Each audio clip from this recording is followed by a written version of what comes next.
sombras da doença e da turbulência emocional. Em um momento de vulnerabilidade comovente, seu marido, o lendário Laurence Olivier, escreveu uma carta desesperada pedindo: por favor, meu anjo, me mande uma palavra do que o médico disse, e, se possível, peça a ele que me envie um relatório. Este não era um amor comum, era um amor marcado pela devoção, obsessão e uma luta contra uma doença implacável. O que aconteceu quando o amor não conseguiu conquistar tudo? Qual o preço que a doença de Vivien Leigh cobrou da estrela que antes parecia indestrutível? Fique conosco enquanto revelamos a história não contada e de partir o coração dos últimos anos de Vivien Leigh. E se você está pronto para mais histórias emocionantes dos cantos mais sombrios de Hollywood, não se esqueça de curtir e se inscrever. Você não vai querer perder o que está por vir.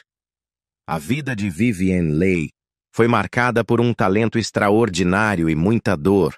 Uma jornada que começou longe do glamour das telas de cinema, nas colinas de Darjeeling, na Índia. Nascida em 5 de novembro de 1913 como Vivian Hartley, filha dos ingleses Ernest e Gertrude, seus primeiros anos foram passados em um mundo de transições. Ernest, seu pai, trabalhava para uma corretora, enquanto sua mãe, Gertrude, se dedicava a criar Vivian em uma terra estrangeira. Mas, com o passar dos anos, a vida da família na Índia começou a mudar. Pouco antes de seu 7º aniversário, Vivian foi enviada para um internato católico em Roehampton, perto de Londres, longe dos pais e dos confortos familiares da Índia. A separação foi difícil para a jovem, marcando o início de uma série de transições em sua vida. A infância de Vivian foi fragmentada pela distância de sua família e a disciplina rígida da escola conventual estava longe da liberdade e da calorosa infância que ela vivenciara. No entanto, esse foi apenas o começo de uma jornada que moldaria seu caráter de formas profundas. Com apenas 6 anos, Vivian deixou para trás a Índia e viajou para a Inglaterra, onde foi matriculada no convento do Sagrado Coração, em Roehampton. Foi lá, entre as rígidas rotinas de sua nova vida, que conheceu Maureen O'Sullivan, uma colega que mais tarde se tornaria uma atriz famosa. As duas garotas se tornaram amigas rápidas, e foi durante esse tempo que Vivian confidenciou a O'Sullivan seu crescente sonho de se tornar atriz. Esses primeiros sinais de ambição nasceram do desejo de escapar, de superar as limitações de suas circunstâncias e fazer seu nome. Mas a jornada rumo a esse sonho não seria fácil. Depois de sua estadia escolar na Inglaterra, a família de Vivian viajou bastante pela Europa. Moraram em cidades costeiras pitorescas, como Dinard, na Bretanha, e Biarritz, na França, e até passaram um tempo na glamorosa Riviera italiana. Foi ali, entre as ruas de paralelepípedos e praias banhadas pelo sol, que Vivian cresceu em sofisticação e confiança. Aprendeu francês e italiano, tornando-se fluente nas duas línguas, e adquiriu um charme cosmopolita que acabaria por encantar a todos ao seu redor. Apesar desses períodos de aventura e desejo de viajar, havia uma sensação de isolamento que persistia dentro dela. A constante mudança de lugar e a variedade de circunstâncias deixavam Vivian ansiando por estabilidade e um sentimento de pertencimento. Quando a família retornou à Inglaterra em 1931, Vivian, agora com 17 anos, se viu dividida entre a menina que era e a mulher que estava se tornando. Ela era vivaz, inteligente e indiscutivelmente bonita, mas também carregava as cicatrizes emocionais de seus primeiros anos. A rígida educação católica e os anos afastada dos pais lhe deram um senso de disciplina e contenção. qualidades que mais tarde se tornariam parte de sua armadura emocional ao enfrentar os traumas que a vida lhe impôs. Foi nesse período de transição, em 1931, que a paixão de Vivian pela atuação realmente se acendeu. Ela assistiu a uma performance de A Connecticut Yankee no West End de Londres, que se tornou o ponto de partida para sua decisão de seguir a carreira de atriz. Confessou seu desejo de se tornar atriz aos pais e, logo depois, seu pai a matriculou na prestigiada Royal Academy of Dramatic Art, RADA, em Londres. Mas o que se tornaria claro nos anos seguintes era que seu impulso para o sucesso não era apenas sobre fama ou reconhecimento. Era sobre encontrar algo que desse sentido e propósito à sua vida. Enquanto aprimorava sua arte narrada, a beleza natural e o talento indiscutível de Vivian começaram a chamar a atenção de pessoas do mundo teatral. No entanto, enquanto ela estava à beira da grandeza, Vivian também lutava contra um turbilhão interior. Ela tinha um segredo que ninguém sabia, uma crescente instabilidade dentro de si mesma, que eventualmente levaria ao desmoronamento de sua vida pessoal. Como observou o biógrafo Alan Strachan, aqueles que conheciam Vivian nessa época logo perceberam que ela era propensa a mudanças dramáticas de humor. Às vezes, se retirava para dentro de si mesma, apenas para retornar ao seu estado alegre momentos depois. Era como se suas emoções estivessem em constante conflito, e os que estavam ao seu redor se perguntavam o que realmente se passava por trás de seu sorriso brilhante. Apesar desses sinais do que hoje entendemos como transtorno bipolar, Vivian hesitava em buscar ajuda.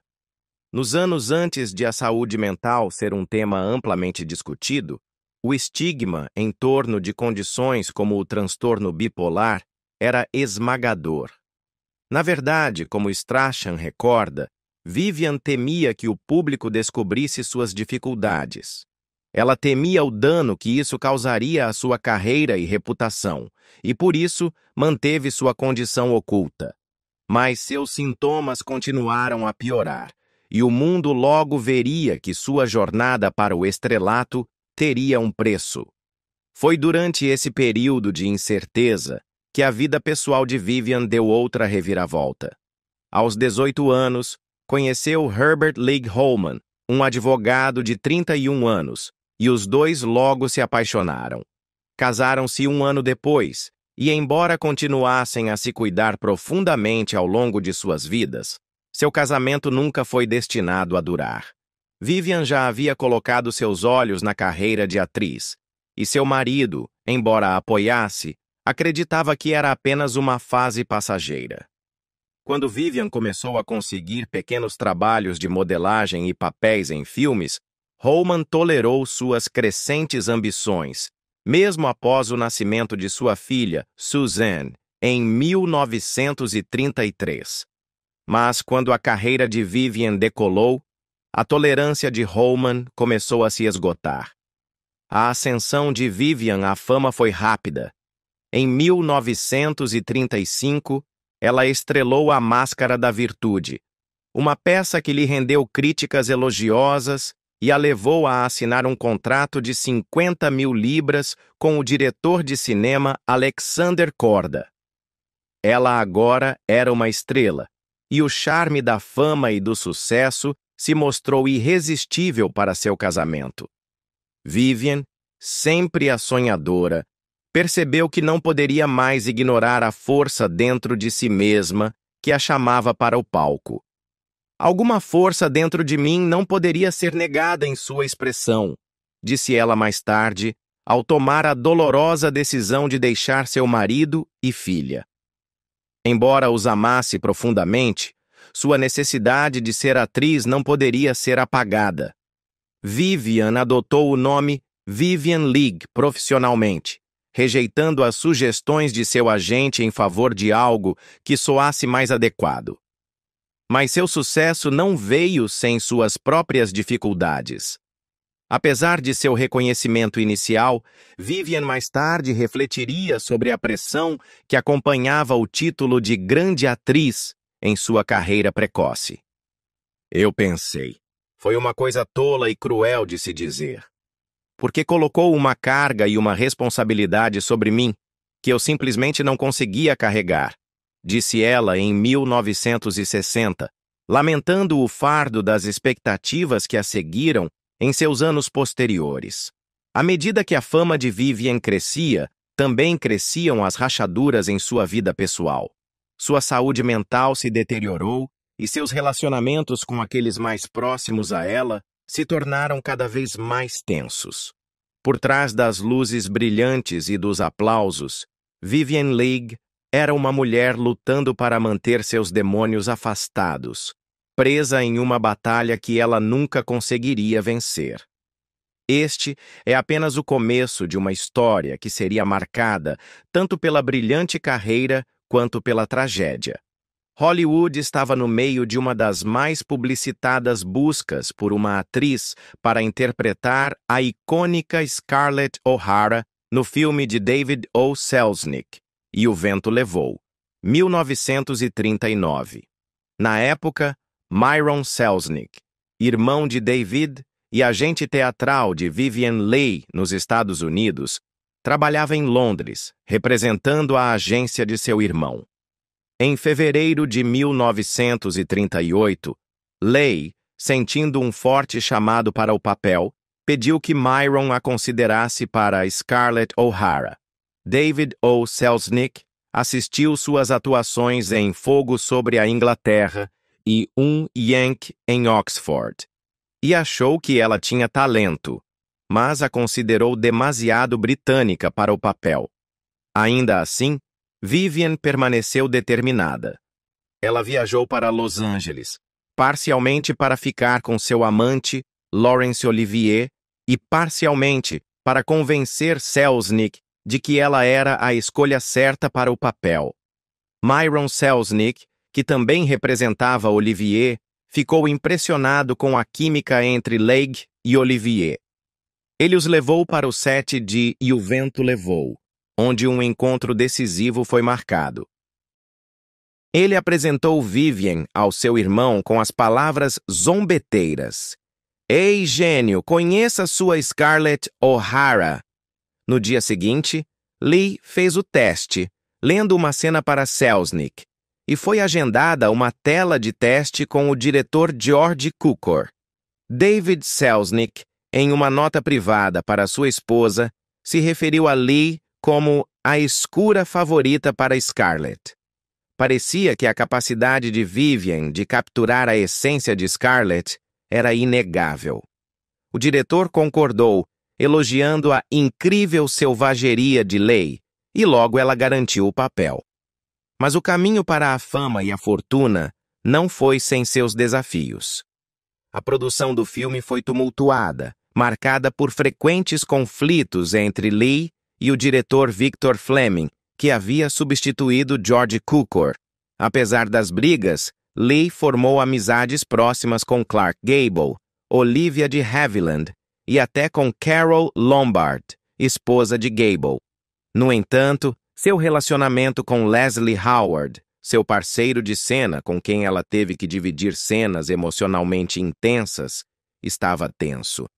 As filmagens muitas vezes se estendiam por longas horas, às vezes 7 dias por semana, o que afetava gravemente o estado mental de Leigh. Em uma ligação telefônica de longa distância para Olivier, ela desabafou sua frustração. "Pus, meu pus, como eu odeio atuar no cinema. Odeio, odeio, e nunca mais quero fazer outro filme novamente." No entanto, Olivia de Havilland, mais tarde, defendeu Leigh contra os rumores de comportamento errático, dizendo que Leigh era incrivelmente profissional e dedicada. Segundo de Havilland, a principal preocupação de Leigh durante as filmagens era dupla: entregar a melhor performance de sua carreira e lidar com o impacto emocional de estar separada de Olivier, que estava trabalhando em Nova York. Apesar do tumulto, E o Vento Levou catapultou Lee para a fama global. O filme ganhou 10 Oscars, incluindo o de melhor atriz para Lee, que também levou para casa o prêmio de melhor atriz do Círculo de Críticos de Cinema de Nova York. No entanto, em sua vida pessoal, o casamento de Lee começava a desmoronar. Em 1937, o planejador pessoal de Vivien Leigh documentou o lento fim de seu casamento com seu primeiro marido, Herbert Leigh Holman. As anotações eram simples, mas tocantes. Disse a Leigh, 10 de junho, e fui embora com Larry, 16 de junho. Isso marcou o início de um dos relacionamentos mais comentados de Hollywood, um romance apaixonado e frequentemente volátil entre Vivien Leigh e Laurence Olivier. Lee havia atraído pela primeira vez a atenção de Olivier durante sua performance teatral em The Mask of Virtue. Naquela época, Lee tinha 23 anos, era mãe de uma filha de 5 anos chamada Suzanne e estava casada com Herbert Leigh Holman, um advogado que incentivava seu crescente interesse pela atuação. À medida que sua fama crescia, ela começou a frequentar o exclusivo Hotel Savoy, em Londres, onde conheceu Olivier, então com 29 anos, e sua esposa, Jill Esmond. Olivier, sentindo que seu próprio casamento era sem inspiração, confessou em sua autobiografia de 1982 que havia se casado com Esmond porque achava que não conseguiria uma esposa melhor, apesar de ela preferir mulheres. O relacionamento deles carecia de intimidade, e essa lacuna desempenhou um papel no caso de Olivier com Vivien. No início de 1936, o caso começou para valer. Eu não consegui me controlar com Vivien. Nenhum homem conseguiria, confessou Olivier. Eu me odiava por trair Jill, mas já tinha traído antes, mas isso foi algo diferente. Não foi apenas por luxúria. Isso foi amor, algo que eu realmente não pedi, mas fui atraído para isso. O caso rapidamente se transformou em um romance completo, e apesar da dinâmica complicada nos dois casamentos, Olivier e Leigh se tornaram inseparáveis. O ano seguinte foi crucial para Olivier e Leigh, pois ambos os atores estavam tentando expandir suas carreiras. Quando Olivier foi oferecido o papel de Heathcliff na adaptação cinematográfica de 1939 de O Morro dos Ventos Uivantes, ele deixou Leigh para trás na Inglaterra, onde ela começou a mostrar os primeiros sinais de uma doença mental de longo prazo. Como na época não havia diagnóstico ou tratamento para o transtorno bipolar, Leigh não recebeu ajuda para sua condição. Durante as filmagens do filme de 1938, A Yankee in Oxford, Leigh sofreu frequentes mudanças de humor e ganhou a reputação de ser irracional e difícil de trabalhar. Apesar disso, Leigh foi convidada para o papel de Isabella, um personagem secundário em O Morro dos Ventos Uivantes. Leigh recusou a oferta, desapontada por não ter sido convidada para o papel principal de Katie, segundo A. Scott Berg, em Goldwyn, A Biography. Durante o tempo em que ficaram separados, Leigh e Olivier trocaram cartas de amor apaixonadas. De acordo com o The Guardian, em uma carta não datada, mas que os especialistas acreditam ter sido escrita entre 1938 e 1939, Olivier escreveu: Acordei absolutamente furioso de desejo por você, meu amor. Oh Deus, como eu queria você! Talvez você estivesse acariciando seu adorável corpo. Leigh respondeu: Oh, querido, eu não fiz nada. Se nos amássemos apenas com nossos corpos, eu suponho que tudo bem. Eu te amo com muito mais do que isso. Eu te amo com, tudo de alguma forma, com um tipo especial de alma. Eventualmente, o sucesso de Olivier se espalhou para Leigh, quando ele a recomendou a um agente de teatro para o papel de Scarlett O'Hara em E o Vento Levou. Após alguma consideração, Leigh foi oferecida o papel e ela aceitou com prazer, indo para Los Angeles para as filmagens. Trabalhar com suas co-estrelas se mostrou difícil, no entanto, pois alguns sentiam que seu comportamento maníaco muitas vezes dificultava o trabalho com ela. Leigh frequentemente escrevia para Olivier, que estava filmando em Nova York na época, para discutir isso e outras preocupações. Ela sentia que o filme acabaria sendo um fracasso em sua carreira e estava preocupada com o resultado final. Em uma carta a Leigh, Olivier a aconselhou a não se desvalorizar. Você tem que ser muito inteligente para fazer sucesso na sua carreira no cinema, o que é essencial para o seu respeito próprio, escreveu ele, segundo o The Guardian. Tenho medo de que você se torne apenas entediante, nunca para mim, mas para você e, por causa disso, para os outros. Parecia que as cartas de Olivier eram o que mantinha Leigh em movimento, e sua performance em E o Vento Levou a levou ao sucesso e à fama no cinema. O ano seguinte trouxe boas notícias para o casal. Leigh se tornou a primeira mulher britânica a ganhar o Oscar de melhor atriz por sua performance como Scarlett O'Hara. O casal também recebeu a notícia de que os divórcios solicitados de seus cônjuges na Inglaterra haviam sido concedidos.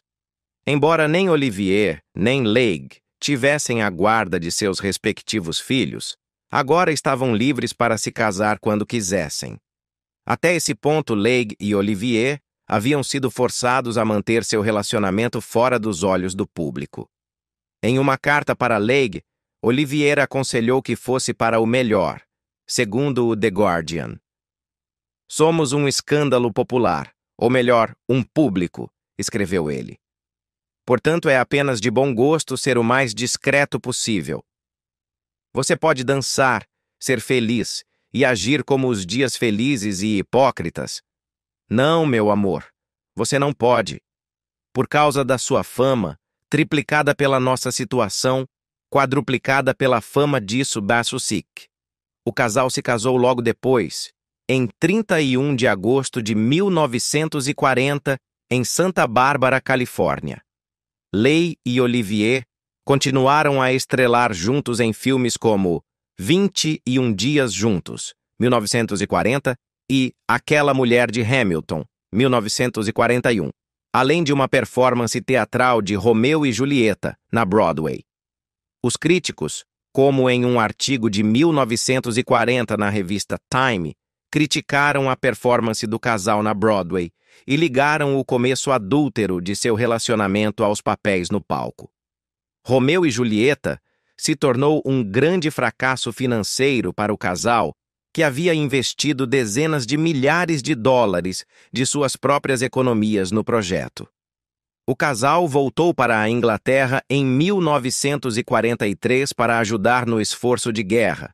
De acordo com Vivian Leigh, An Intimate Portrait, de Kendra Bean, Olivier se juntou à Força Aérea da Marinha e Leigh fez uma turnê pelo norte da África em 1944 para entreter as forças armadas estacionadas na região. Pouco depois da turnê, Leigh adoeceu com tosse e febres e logo foi diagnosticada com tuberculose no pulmão esquerdo. A atriz passou várias semanas no hospital. Durante esse tempo, Olivier lhe escreveu constantemente. Por favor, minha anja, me mande notícias do que o médico disse e, se for possível, peça-lhe para me enviar um relatório, escreveu ele de Paris. Você é a única pessoa no mundo que pode fazer o horrível egoísta que sou amar outra pessoa mais do que eu a mim mesmo. Embora tenha sido aconselhada a parar de atuar, Leigh insistiu em sua paixão de longa data. Durante as filmagens de César e Cleópatra, em 1945, Leigh descobriu que estava grávida, mas logo sofreu um aborto espontâneo, que dizem ter ocorrido depois que a atriz escorregou no set. Isso a mergulhou em uma profunda depressão, e Leigh ficou tão desolada que às vezes caía em acessos de choro histérico no chão. Esse seria o primeiro de muitos episódios de transtorno bipolar a seguir. Neste ponto, Leigh havia aprendido a reconhecer seus sintomas antes de um episódio, o que envolvia vários dias de hiperatividade, seguidos por uma profunda depressão e um colapso com tremores e ataques recheados de palavrões, segundo o The Hollywood Reporter. Frequentemente, Leigh não se lembrava de nada disso, mas se sentia culpada por aqueles ao seu redor quando eles lhe contavam o que ela havia feito. Leigh fez uma pausa nas filmagens e nunca conseguiu se recuperar completamente para continuar com o foco no papel de Cleópatra. Durante esse período, o trabalho de Leigh começou a cair. Apesar de o trabalho de Leigh estar sofrendo, a carreira de Olivier estava disparando, e ele foi em turnê com o ator Ralph Richardson para apresentações teatrais de Henrique IV e Édipo. Leigh, não se sentindo bem o suficiente para trabalhar novamente, acompanhou Olivier para assistir suas apresentações. Olivier foi mais tarde condecorado com o título de Cavaleiro em uma cerimônia no Palácio de Buckingham, o que deu a Leigh o título de Lady Olivier. Isso provou ser um grande ponto de virada no casamento do casal, já que Olivier prosperava e a depressão de Leigh só piorava. Em 1948, Leigh e Olivier fizeram uma turnê de 6 meses pela Austrália e Nova Zelândia para se apresentar e arrecadar fundos para o teatro, de acordo com Laurence Olivier, a Biography de Donald Spoto. Leigh sofria de insônia severa na época e às vezes deixava sua substituta assumir seu lugar nas apresentações enquanto ela se recuperava. Ainda assim, a atriz estava dedicada à sua carreira e fazia o possível para acompanhar as exigências da turnê. Mas o relacionamento deles foi lentamente se desgastando durante esse período, e Olivier e Leigh frequentemente se envolviam em discussões acaloradas devido às suas mudanças de humor, que estavam se tornando cada vez mais difíceis para Olivier gerenciar. O pior argumento do casal ocorreu nos bastidores em Christchurch, Nova Zelândia, quando Leigh se recusou a subir ao palco com Olivier porque seus sapatos haviam sumido. Frustrado com o comportamento dela, Olivier deu-lhe um tapa público no rosto e ela revidou. Em poucos minutos, ela estava de volta ao palco com sapatos emprestados e um sorriso no rosto, mas Olivier perceberia mais tarde que ele perdeu Vivian na Austrália. Embora seu casamento estivesse em ruínas, Leigh não deixou sua paixão pela atuação diminuir. Em 1949, ela foi escalada para o papel de Blanche Dubois em uma produção de Um Bonde Chamado Desejo no West End. A peça foi um grande sucesso e Leigh interpretou Dubois também na versão cinematográfica. Apesar de receber grande aclamação da crítica por sua performance, o enorme sucesso da peça e do filme teve um impacto emocional em Leigh, que mais tarde diria que isso a levou à loucura. Em 1951, Leigh foi fortemente criticada pelo crítico de cinema Kenneth Tynan por suas atuações como Cleópatra, tanto em Antônio e Cleópatra, de William Shakespeare, quanto em César e Cleópatra, de George Bernard Shaw, ao lado de seu marido. Tynan acreditava que Leigh era uma atriz mediana que prejudicava a performance de Olivier como resultado, de acordo com The Telegraph. Essa crítica negativa fez Leigh se fixar no fracasso e ficar aterrorizada com a ideia de receber outras críticas negativas. Oh, querido Baba, se estivéssemos juntos, acho que isso pareceria muito excitante, mas isso se aplica a tudo na vida. Leigh escreveu em uma carta para seu marido em 1º de agosto de 1950, enquanto estava em um avião, de acordo com o Guardian. Outra carta escrita por Leigh na época dizia: "Sempre que você pensar em mim, meu Larry Boy, você saberá que estou com você adorando você, Vivian." Mas o romance que eles mal conseguiam manter continuou a desvanecer. Em 1953, Leigh sofreu um colapso nervoso logo após chegar ao Sri Lanka, então Ceilão, para filmar Elephant Walk com o ator australiano nascido na Inglaterra, Peter Finch. A atriz foi imediatamente mandada de volta para casa, na Grã-Bretanha, onde passou por um período de incoerência e confessou a seu marido que tinha tido um caso com Finch. O comportamento errático de Leigh incluía vagar nua pelos jardins à noite e, às vezes, cair na cama com estranhos. É improvável que esta fosse a primeira vez que Olivier soubesse sobre a infidelidade de Leigh. Mas, seja verdade ou não, Leigh e Olivier não desistiram de seu casamento. O casal continuou a aparecer juntos no palco, mas suas apresentações sofreram devido à crescente falta de química entre eles. Durante o tempo em que estava em uma produção de South Sea Bubble, Leigh soube que estava grávida novamente e se retirou da peça por esse motivo. Mas, após sua última apresentação no palco, a atriz sofreu outro aborto espontâneo, mergulhando em um novo período de depressão que durou vários meses. Durante a turnê com Olivier para o papel de Tito Andrônico, Leigh teria frequentes explosões direcionadas a seu marido e a outros membros da produção. Em 1958, após manter as aparências por quase 10 anos, Leigh considerou que seu casamento havia acabado. Ela começou a ver o ator Jack Merivale, que sabia de sua tuberculose, e prometeu a Olivier que cuidaria dela. Ao mesmo tempo, Olivier começou um caso com a atriz Joanne Plowright, que era 22 anos mais jovem que ele. A pressão de sua carreira e a instabilidade em seus relacionamentos românticos só pioraram o estado emocional e mental de Leigh.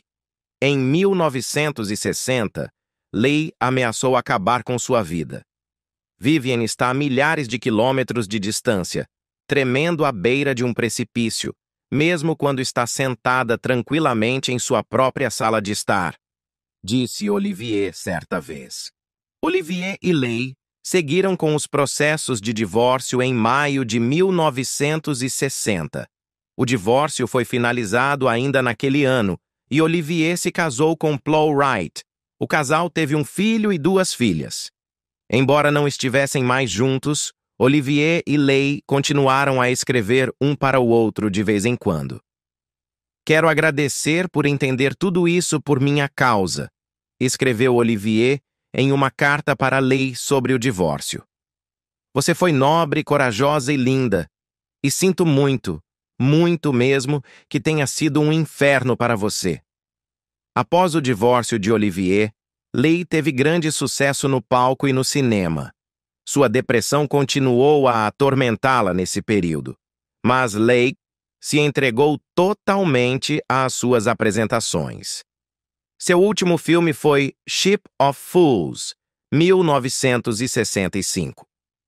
A aparição de Leigh no filme foi um testemunho de sua dedicação como atriz, já que ela estava muito doente na época e frequentemente caía em episódios de paranoia, brigando com os outros atores.